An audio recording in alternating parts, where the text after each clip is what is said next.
Hi, it's May 22nd, 2025, and I'm Terry Pugh for the Pro-Democracy Strategists.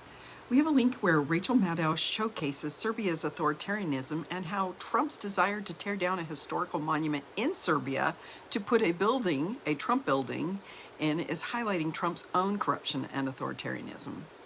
I also found a 10-minute video detailing aspects that caused Walmart to strategize moving much of their supply chains outside the U.S., shedding U.S. jobs, of course.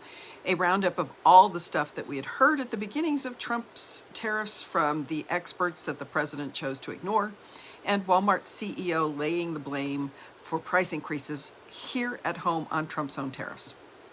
I'm also reading Dr. Erica Chenoweth's Civil Resistance book, and I just learned about understanding the importance of parallel institutions.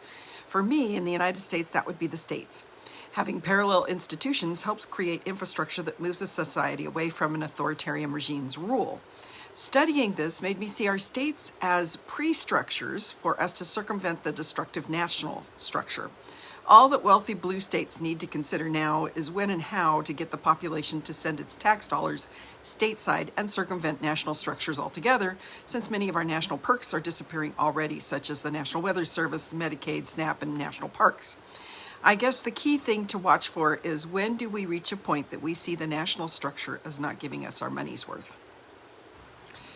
Oklahoma will not be able to move forward with a plan to create the nation's first ever religious public school following the Supreme Court's 4-4 split decision on Thursday. Since the decision was a tie, it reverts to the lower court's decision, and it is now not admissible to start a public religious school paid with tax dollars in Oklahoma.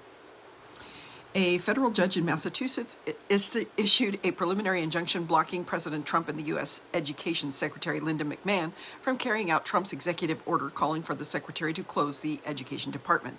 The judge also told the administration to reinstate the Education Department employees who lost their jobs during the reduction in force announced on March 11th, and to restore the department to the status quo.